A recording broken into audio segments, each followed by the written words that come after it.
Today we're going to be working on a 2010 Toyota Tundra. This is going to be the dot key. We have no keys. Here's a new key. We're going to get started. You can see that the security light is blinking. If I stick the key in the ignition, you can still see it's blinking, so it's not programmed. So I'll show you how quick this works.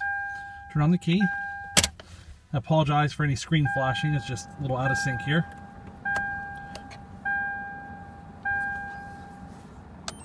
Diagnostics, North America.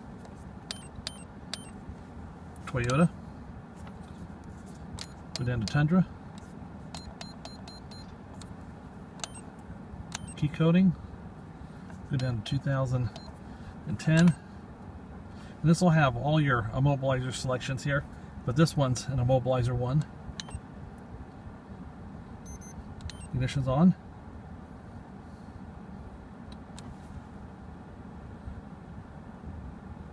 Okay, what we're going to do is we're going to do service functions, quick immobilizer reset. As soon as they hit OK, we'll look over here in the middle. Light should be solid. Once that's solid, we know we reset it. Let the screen time out. Okay, procedure is complete. From this point, we're actually done with the computer.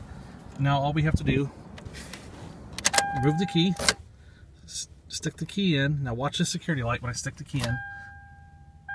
It goes blinks, it comes on solid. Turn the key off to on 5 times. Here we go. Lights out. Truck runs, and you're all done.